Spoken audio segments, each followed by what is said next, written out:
Hi, everybody. Welcome back to the Hector and Mike experience, Common Sense in an Uncommon World. And Hector, last night in Virginia and other places, there may have been the introduction of common sense back into politics. Republicans swept in Virginia, not only electing a Republican governor, but electing an African American woman to be the lieutenant governor, the first Latino elected to statewide office in Virginia. And, in New Jersey, to the shock and amazement of, I think, everybody on both sides, the Republican candidate for governor there is, depending on what numbers you look at, either slightly ahead or slightly behind. Literally less than 2,000 votes difference one way or the other. So, if you're sitting in the White House today, you got to be shaking your head and wondering what's going on. And, what do you make of it all? Well, first of all, Mike, let's play the clip from Kamala Harris, who not this past week, who said, what happens in Virginia is going to be the barometer of what happens, in 2022 and 2024. Right. Which, as we've told some of our clients, don't make those assumptions, don't make those predictions, because if it doesn't go your way, then what happens is you've just depressed your side. You've given ammunition to this side, and what I mean by ammunition is the ability to go out there and fundraise, You got it. and the ability to go out there and mobilize individuals and say, look, at this case, the vice president has just said that we have an opportunity to get back the White House in 2024, but closer being next year, is we have the opportunity to win Congress. And now that Virginia has gone over for the Republicans. And Democrats are still going to be figuring out for the next couple of weeks what actually happened there. Because you see, what happens in Virginia will in large part determine what happens in 2022, 2024, and on. They had that state locked up with Terry McAuliffe, who has been around politics for an extremely long period of time. He was a major fundraiser over for the Clintons. He was governor before of Virginia. Mm-hmm. Then the way Virginia has it is, you've got to take a pause, which he did, and now he decided to run again after some time off. And so, he was the heir apparent back into that state, and he was winning by double digits. You had the entire fiasco that happened in California with the recall of Gavin Newsom, which gave a lot of energy, a lot of air over to McAuliffe and the Democrats, and they looked as though they were going to sweep Virginia and win by a landslide. But as we always say, a couple weeks or a month and a half is an eternity in politics. Terry McAuliffe made a big mistake, and one of his biggest mistakes that he made was saying that parents have no role in what is being taught in schools, and that they should basically take a back seat to what the educators or the unions, in this sense, want to provide over for teaching, and that really became his Achilles heel. And credit to his opponent for going out there and exploiting it, of which he did and continued to. I think Go ahead. The other important thing, distinction that happened between Virginia and also California, is in California, Gavin Newsom and his team made sure that whatever Republican was up in the lead, they were tied into President Trump. What happened in Virginia is you saw the gubernatorial candidate for Republicans, who did everything possible to distance himself away from Trump and talk about the issues that he wanted to focus on. And even though the Democrats and McAuliffe and everyone else tried to link him, credit's due. He did do a good job of just kind of distancing himself and saying, this isn't about the president, Trump. This is about what's happening here in Virginia and how we're going to solve some of the problems that we're currently facing. You're absolutely right, and that was one key thing. Is that what young Kim was able to do was, I wouldn't say keep Trump at bay, but keep the attention in the race on the issues that people cared about. One of the things you find in these elections, you look at the exit polling, because it gives you kind of a window into what people were thinking, not just what the numbers were. Right. And when you look at the exits in Virginia, what you see is, I think the first thing is that partisanship is alive and it's not going away. I mean, you had, I think, 98% of Democrats voting for McAuliffe, and you had 96% of Republicans voting for Young Kim. And the key was the independents, which Young Kim won 54-46, somewhere in that ballpark. So that was the first thing that was important. The second thing that was important was there are places in Virginia where Donald Trump lost by double digits that Young Kim actually won. And so what happened was a lot of those Trump voters from 16 who didn't vote for him in 20 were coming back. And I think that's important. And the reason that happens is because exactly what you said, local issues. The number one issue was the economy. Close behind was education. And what McAuliffe said to the teachers union about how if it had it his way, parents would have no say in the schools. One of the exit polling questions was, how much say should parents have in the schools? And if I remember correctly, it was almost 80% or just over 80% of parents said that they should have a big say in what happens in schools. So he was on the wrong side of that issue. Terry McAuliffe was also the wrong candidate.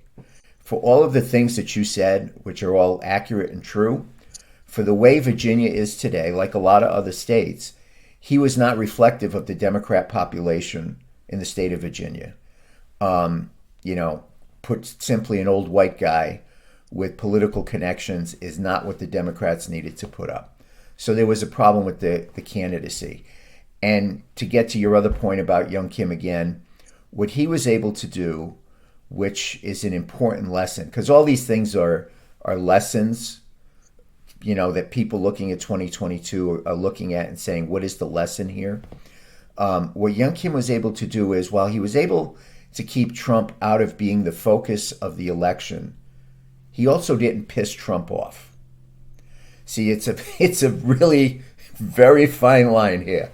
He was able to keep the Trump supporters by not, being overly saying, I don't want Trump, I don't need Trump, and all this other stuff, but just by doing his stuff. And so no matter how, and as you mentioned in California, there were a lot of players in some of these, in the recalls in California, that were associated very, very closely politically with Trump. So, he did a really good job of distancing, keeping focus, but not pissing the guy off by saying, I don't want your help, get away from me, and all this stuff. Because you do that and forget about it. That's not a good thing with the president. So he really did a very, very great job in doing that. Great job at staying on local issues.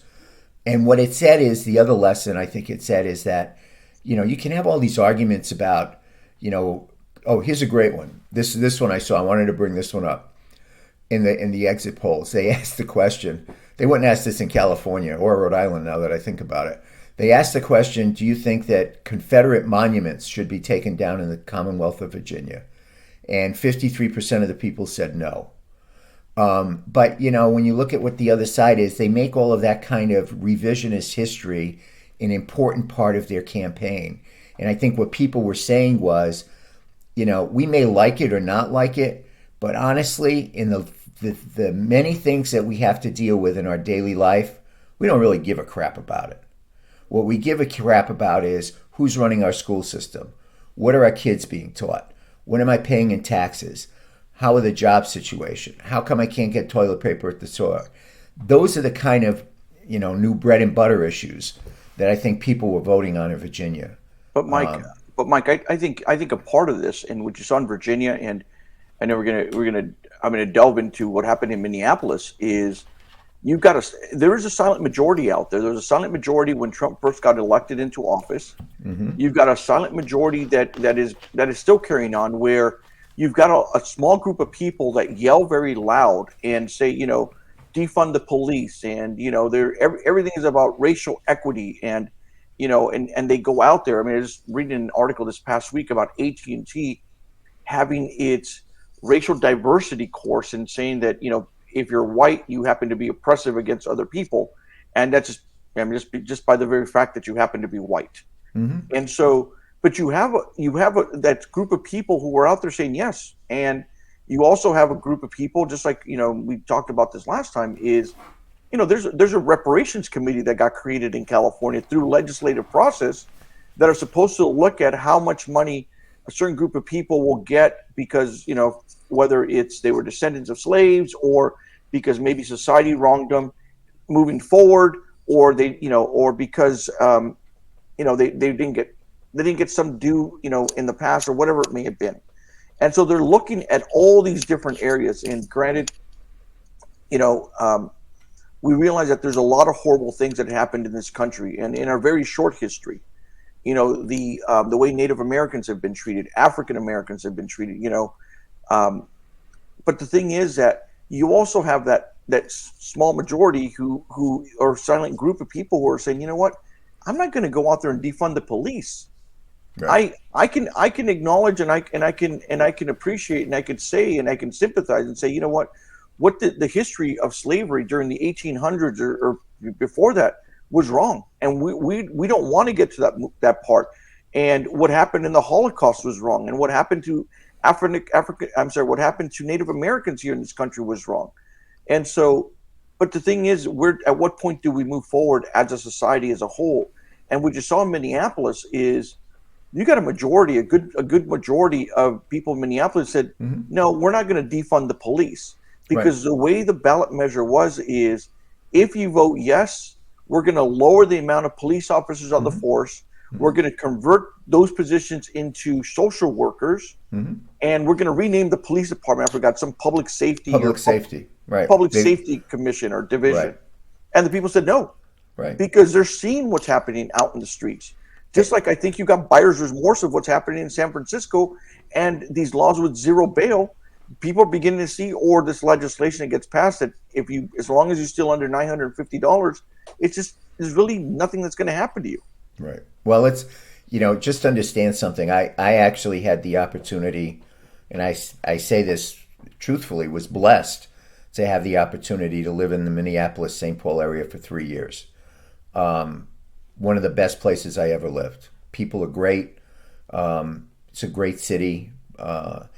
And it's also a very, very liberal city. It's one of the places where ranked choice voting started, by the way. So it's a very progressive and very liberal city.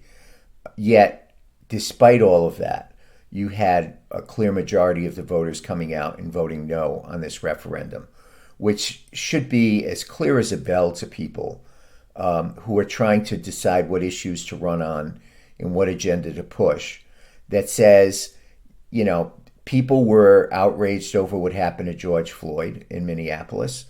But those that went out and then torched the city, made it look like London in World War II, with bombed out ruins, torched the city. They don't have tolerance for that. They do want to see a change. They are progressive. You can't really say that they're, big, strong law and order like you would find in Montana or Idaho or something like that. But, they've gone too far. I mean, that's really what it comes down to. California, forget about it. I mean, it's a reflection of the people. It's, but even they, as you mentioned, are getting to the point of, the tolerance of it. There was a major company, I forgot what it was, is now moving out of Oakland because of the crime. So the message is, if you carry that banner and that's all you're carrying, you're not going to resonate even with your own people. And I think Minnesota and what happened there in Minneapolis was a great example of that. And that's one of the things I would say. I mean, not to be wise ass about it, but if I'm on the other side, I'm like, hey, keep doing that, people. Because again, people made the clear statement, not only in Virginia, but New Jersey had their elections. And as of right now, no one thought the Republican candidate for governor of New Jersey had a prayer in the world. I think either side didn't think he had a prayer in the world. And the guy right now is, either winning or losing by about 1,900 votes. Right. And, again, that wasn't because of Trump. That wasn't because of social injustice and everything else. That's because people are looking and they can't get products. The gas price is too high. The taxes are too high. The school systems they're concerned about. It's just those are the bread and butter issues that people are voting on right now. And so that's something that the other side better figure out pretty quick. Well, and the thing is that you've got a great pool that's happening right now between. I mean, look at it, and it happens within Republicans. We've got a more right wing part of the party that is pulling over the more moderates, and they want to focus on their issues and there's, like with all parties, there's a tug and pull that goes back and forth. And right now you've got a very big dynamic happening within the Democratic Party. It's holding off the infrastructure bill. It's holding off a lot of other pieces of legislation where you've got the AOC's kind of crowd, the squad, are looking to say, look, this may be our last chance to be able to get as much of our agenda through. So let's try to ram it all the way through. And then you've got the other side, the more moderate, saying, wait a minute here. You do that, you're going to hurt us in all these other seats.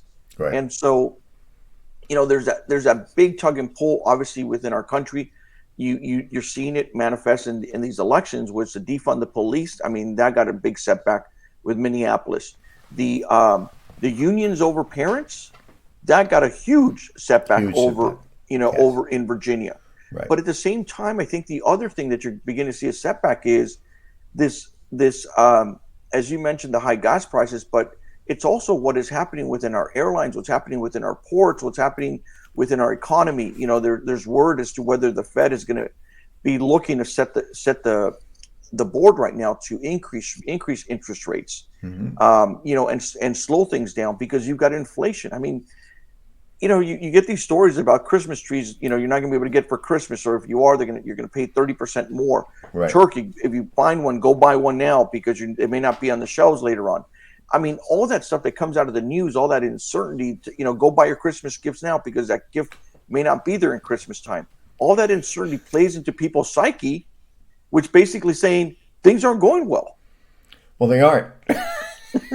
It's not. Hey, people, if that's in your psyche, it's not your psyche. It's real. You want to see if it's real? Go to the market. You want to see if it's real? Go to the gas station. You want to see if it's real? Go look at your electric bill.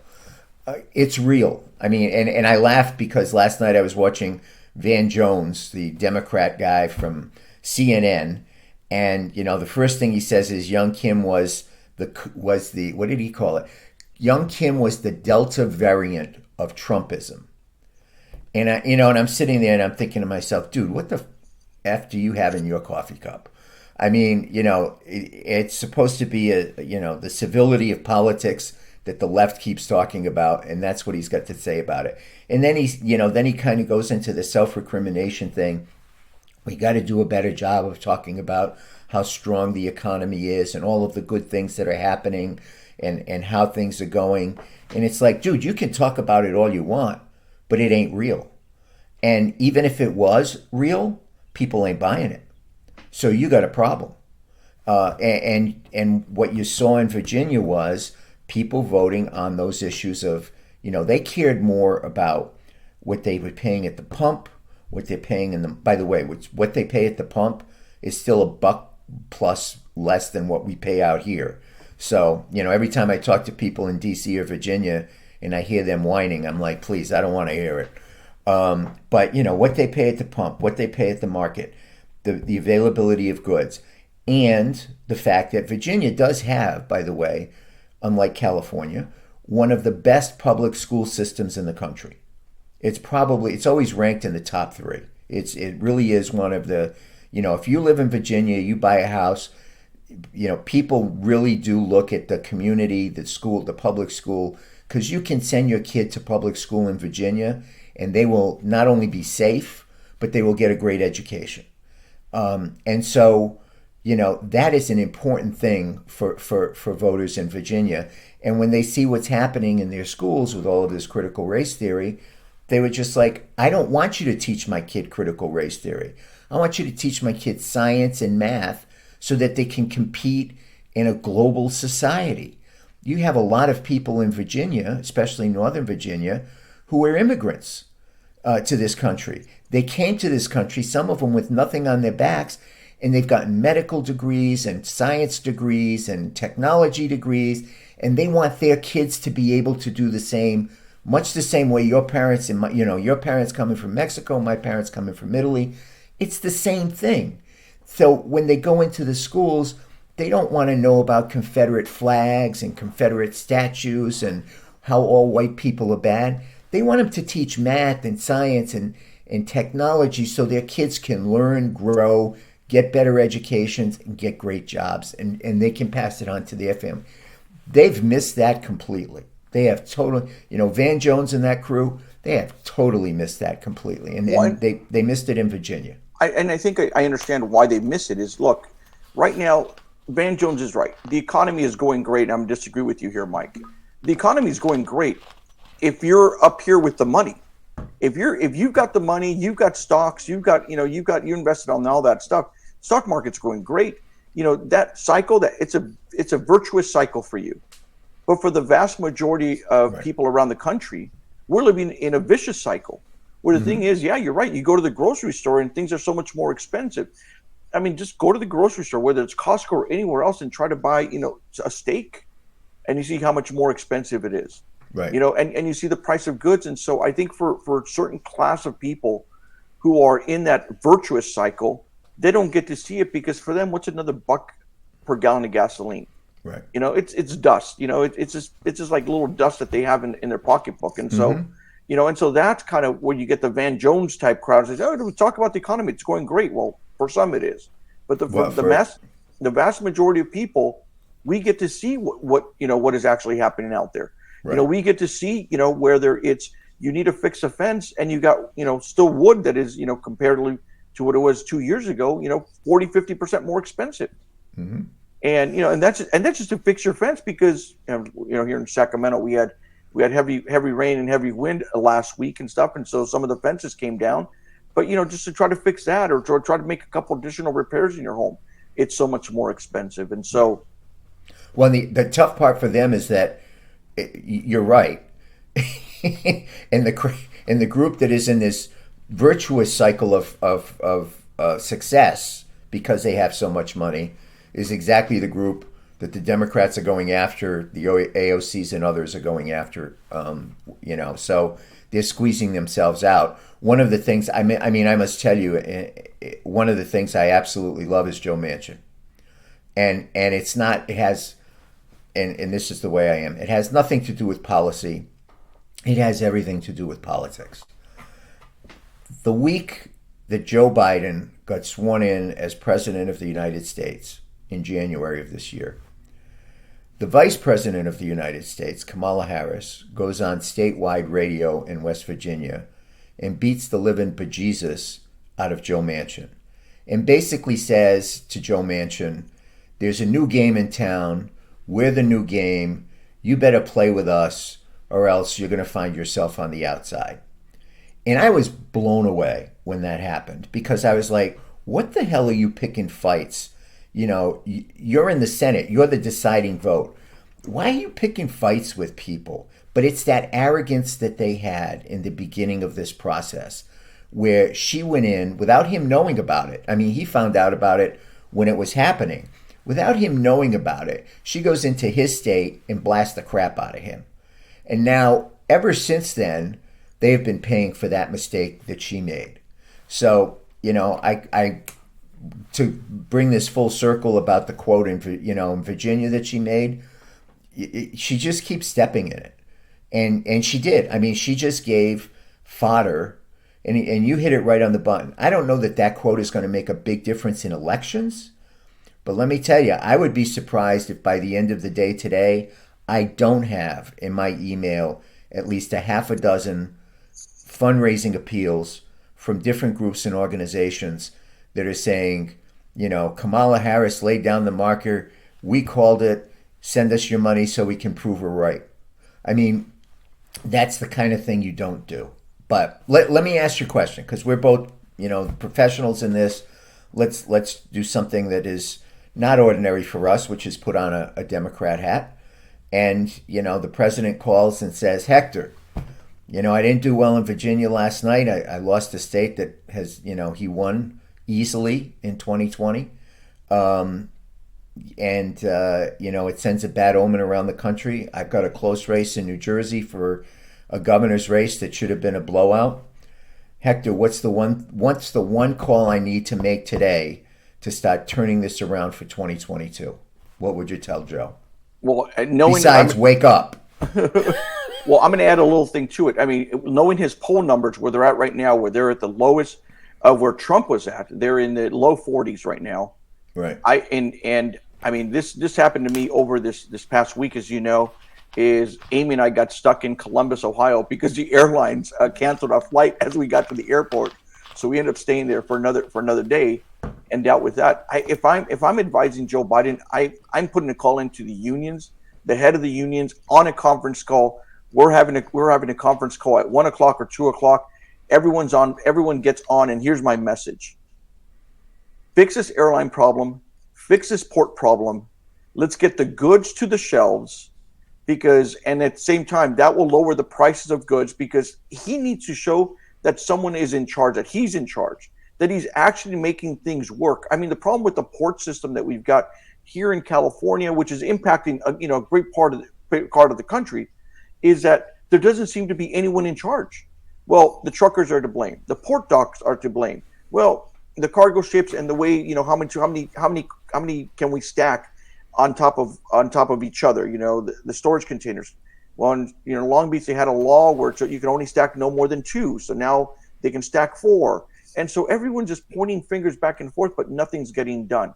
At the same time, I'm calling the airline union and saying, "Hey, let's get the workers in there. Let's get these flights back operational, and let's stop canceling these flights." I'm also calling the energy folks, and I'm calling those unions and saying, "Hey, we need to start production on our oil and gas sector. Let's get some of these systems back in place, because come this winter, as we're already in winter right now, and it's starting to get colder in the east, a lot of them depend on that heating oil. You got gas prices that are up. You got electric. I mean, if you look at your utility bill, I don't care where you are in the country, all those prices are up. And so if I'm the president, I need to show leadership. I need to show that there is someone in charge who's working to make it easier for the everyday American as they go to the grocery store, as they take their kids to school. You put the gas in the pump. You put the pump in the car so you can take your kids to school, take them to soccer practice, or whatever you can take them. You got to show that you're doing something, that you're caring, and at the same time, it's got its pocketbook issues back and forth. Mm-hmm. That was a very intelligent answer. Oh man! All right, what's your answer then? Anybody watching this is what you call a Rorschach test. Here's the picture. What do you see? Well, you saw what Hector saw, and it was a great answer. It's absolutely right. If I'm him, I tell him to make one call. Call whoever is in charge of Twitter and reinstate Donald Trump's Twitter account. That's my call. Because he needs, one of the things that they always wanted to do, and I know this firsthand, the number of people that I know that attempted to try and,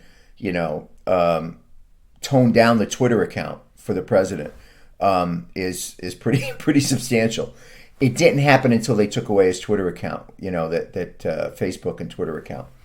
And honestly, the Democrats need that, because one of the things that happened, I read this from Virginia, is that because the president didn't have that platform that he's had before, which was instantaneous and worldwide, what happened was the Republican candidate for governor was able to drive the message that they wanted, not Donald Trump.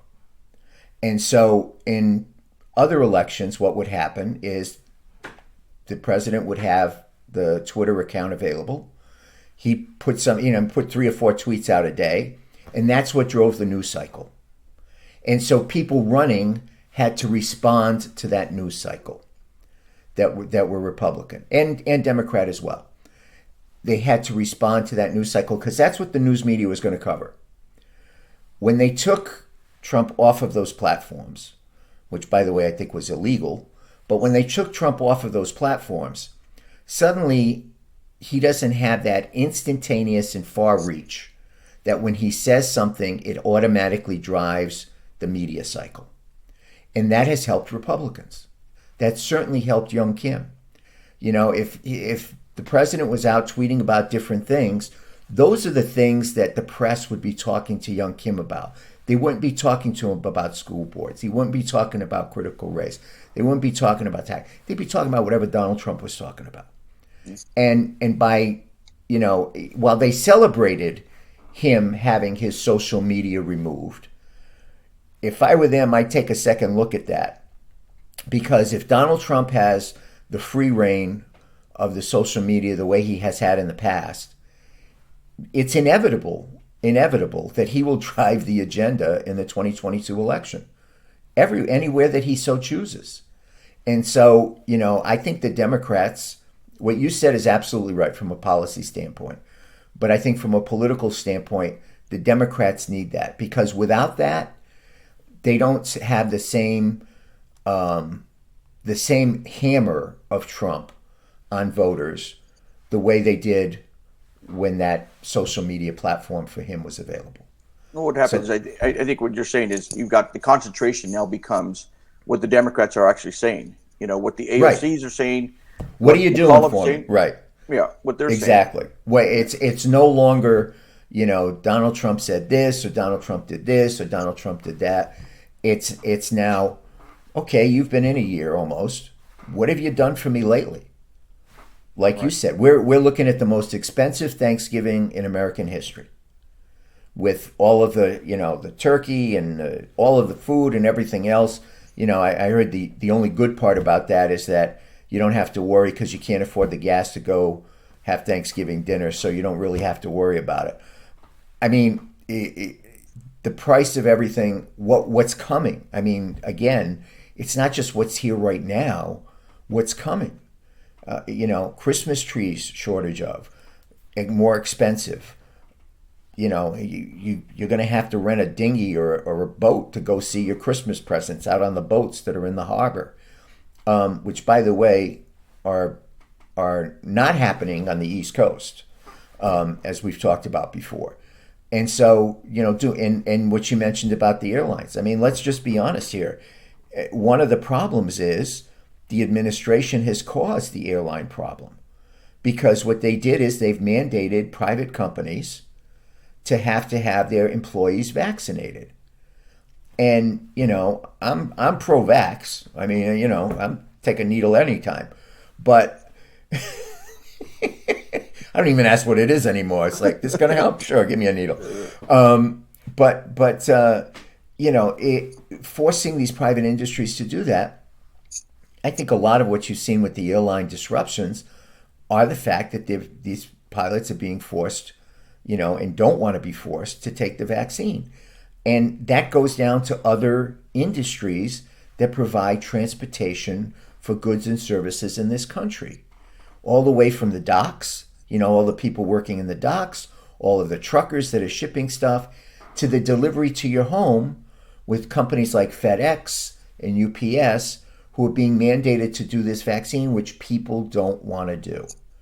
And so, you know, there's that disruption of the supply line, and it's only going to get worse at this point. So your idea of calling these folks in and saying, get it together, I'm in charge, that's a great idea. I absolutely love it.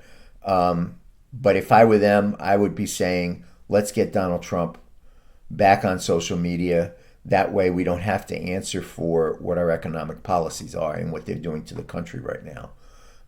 It would be a sideshow that they could create and divert people's attention. Because right now, as we saw in New Jersey, as we saw in Virginia, people are focused on what's happening in their lives right now. And it's no longer about, you know, kind of the shiny object over here, which it has been in the past. And the other thing I just wanted to point out is you take a look at, you know, everybody looks at those statewide races. You take a look below those. In Virginia, Republicans just won the House. state house. They call it the House of Delegates. They already control the state Senate. What does that mean? Well, they're going to sit down and draw district lines now. And guess who's going to control that process? The Republican legislature and the Republican governor. In New Jersey, depending on what happens on the governor's race, which will be interesting because it may not be decided anytime soon, Republicans won, I think, at least a half a dozen General Assembly seats for the House, for the state assembly, they call it there. And I think picked up a couple. The Senate president, who's been the Democrat, who's been the Senate president for the last 20 years, is losing to a guy who's never run for office, who is a trucker, who spent $152 on his campaign. So he's losing to this guy. So there's the potential of losing a couple of Senate seats there, which again, that's where the lines are drawn for redistricting. So you look down the ballot, and the top of the ticket was a good night, but the down ballot stuff was even a better night for Republicans. And I think that's great. I mean, if you've got this trucker, I mean, I don't know anything about the trucker himself, but I'm just going to go with this notion of not knowing anything about politics or anything else about the trucker. The fact that you've got an ordinary person, who can spend $100 some bucks, it just goes to tell you the frustration that is out there, and by this silent group of majority. I would call it silent majority there. But it's a large number of people who just kind of just stayed quiet. I mean, I'll tell you, like for my parents, the frustrating part has been and continues to be where you've got, the Democratic Party will go out there, and these are immigrants, people who came here from Mexico. My parents didn't understand the culture, didn't speak the language, but yet year after year, where you've got the Democrats saying, "Hey, look at all these social services we're now providing you. We've expanded welfare rolls, we expanded this and that, and look, it's great for people who are have faced some financial hardship, where we need a strong safety net." But as my father used to love to say, is like, look, we need a strong safety net, but we don't need a mattress. And don't ever convert that into a mattress. And he says the problem is with this government, especially in Los Angeles and so forth, is like they've converted everything into mattresses, and they want to pay you not to work. Right. And so, for a lot of folks that are looking out there, they're seeing all these help wanted signs, but yet you've got all these help wanted signs. We're the workers. We're the people who take on these jobs. And so, we can argue about $15 an hour. We can argue it should be $20 an hour. I mean, I don't think there's an ever end to what that group wants. But at the end of the day is the hard work should be rewarded, but we should get people to go out there and work. And so, what you've got touting by the governor of California, as you got touted by the Democratic Party across the nation, is, hey, look at all the free stuff we're giving you. Mm-hmm. Look at all the free things we're getting you here. And I think you've got a group of people who are just getting tired of that and saying, well, what I want to see is, I want to see the stores filled with workers. I want to make sure that when I go to the store or when I go to the restaurant, I get some service, and not say, sorry for the delay, but, we don't have enough people who are willing to work right now. And, and so our service is slow, or the airlines, or anywhere else. And so they want to be able to go out of their house and be safe. Right. Which in places like California, you can't get there. Right. And in some places anyway. Right. And that becomes part of that frustration, that underlying frustration that I think did in the Democrats in Virginia. You've got that close race in New Jersey, the Minneapolis situation, with the Defund the Police, and as other races across the country. And it's going to be interesting to see if Joe Biden and his team can actually steer the ship a different direction and actually show that he's actually got something done between now. And really, he's got to get it done between now and May of next year, because as we go into August and September, if things haven't been turned around by that time, they're not going to happen within a month or two. I mean, it's going to take some time, and I don't know if it's even possible given the way government works and the red tape. But I mean, he's got the power of executive orders, which you had Barack Obama used all the time, Donald Trump used them. He's got the ability to use them to get some stuff done. He has used them. I mean, he started using them at 12:01 p.m. on January 20th. Right. To start reversing a lot of policies. To undo things. Yeah. Right. Exactly. It's time to do things. Right. Well, and to show the tone deaf, what's the major point of the administration today? John Kerry is over in wherever, Switzerland or Finland or wherever. Is it Scotland? Scotland, Yeah, over climate change. Saying that the U.S. investing billions isn't enough. We've got to invest trillions. Now, again, if you want to invest trillions to make sure you got toilet paper on the shelf and paper towels and products that can be affordable for all Americans and gas that can be affordable for all Americans, that's one thing. But it's a disconnect there. And you brought up a really good point. Who's in charge? I mean, you look at it and you say, certainly it's not the vice president, although maybe she wants to be, but as long as she keeps saying statements like she did in Virginia, that's going to come back, and you're going to hear that so many times in the next year, you're going to get sick of it. When you got this kind of thing, they really need to take a time out, figure out what to do, both politically and policy wise. And you're right, they got to do it fast. I mean, they're coming up in a month, I think it is, on whether or not they get the budget put back together. Funding for the government, raising the debt ceiling. It's a rocky road ahead. And it, to me, actually, and I would be truthful about this, I'm really stunned by it, because I did not expect, that it would be this difficult for them, because they've been through this many times, both politically and policy wise. But they got a wake up call yesterday, and they can either listen to it or ignore it at their own peril. And my bet is they ignore it at their own peril.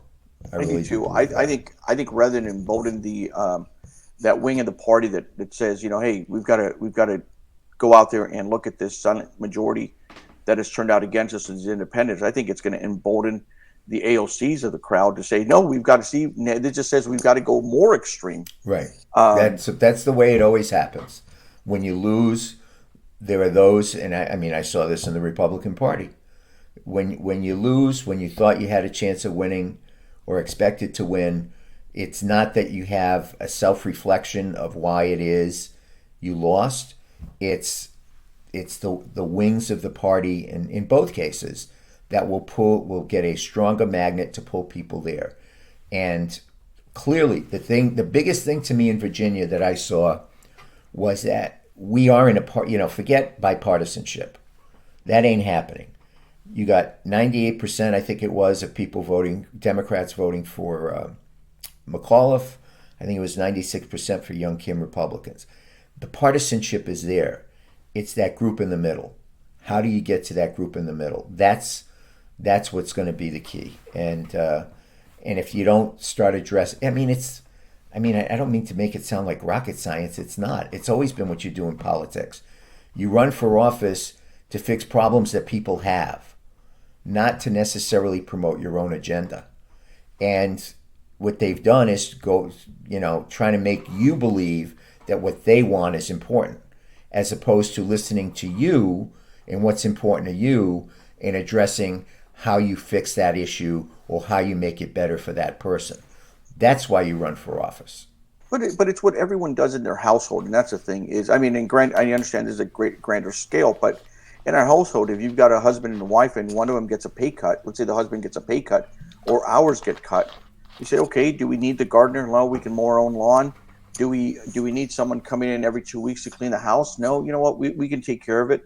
Maybe we don't take the 2 weekend vacations that we normally take, in a year. Maybe we just take one. And so you figure out a way to solve the problems that are before you. Right. And as you noted, and we've talked about this many times, and this is a part that it just seems surprising, is this is a seasoned group. These are people who've been in politics, or the people around them have been around for a long time. And for them to be screwing it up this much, especially a year or so already into this, you're about to get into your 2-year mark. You've got some ugly losses here where you had every opportunity, exiting COVID, making headways over in opening up the economy, and things are just getting screwed up so badly. It's going to be a great lesson in leadership. It'll be a great lesson in the what not to do in leadership that I think they're going to be teaching in MBA programs for years to come. It's such a shame that we have to live through it. Yes, it is. It is. I take my chicken over the lesson. Cheap chicken and cheap gas. I'll take that over lessons learned. It will be interesting to see if they are tone deaf. If you still see the AOCs and company, keeping, pushing to the left, and how the Democrat candidates respond to that around the country in 2022. I think that the Democrats need to figure out how to put together that formula that worked for them in 2020. And clearly, they don't have the dynamics are not the same. And they better figure that out, and they better do it pretty quick. And if they don't, I don't, you never look that far ahead in politics because, as we all know, things change week to week, day to day. But right now, they're clearly, there's the way people think and the things people want on this track, and there's the Democrats on this track, and they've gone this way, and they somehow need to find it to come back together. I don't think that they can, quite honestly. I think the people that they have driving the agenda in Congress are such steadfast in what they want and why they want it that I think it's going to be tough to bring the tracks back together for them before November of 22. Well, Mike, we'll see. We'll see what happens this week. Let's try to get together again this week and put up another one of these podcasts, just because we'll get the results of New Jersey, but at the same time, we should be getting the results of some other races. We should also be getting a greater sense of what's happening with redistricting, and we can have that great conversation and see what happens politics wise. And at the same time, we could really get to see what the Biden administration is going to be doing as it gets these returns, as it looks at the exit polling, and how they could have done something differently. There's a lot they could have done differently. There's a lot they need to change, and it's both. And truthfully, it is, like you said, both policy wise, and leadership wise, and political wise. They need to change the political landscape, because right now it is not. It usually never is in the first 2 years election after a new president is usually not very kind to the sitting president. This one has all the makings for them of being just a plain out disaster. And I'm going to be interested to see what the Vice President of the United States has to say about all of this. So far, we haven't heard anything. Well, we'll see. We'll see what happens until the next time, Mike. Great chatting with you again. Remember, Virginia is for lovers. That's their motto, state motto. Is it really? It is. Virginia is for lovers. That is their state motto? That is their. Well, I don't know if it's that's their. What do they call it? Their slogan. Their marketing slogan. Their marketing slogan is Virginia is for lovers. For lovers. Yep. All right. Well, there you go. State of Virginia. Love you, baby. All right. Talk to you later. See you later. Bye.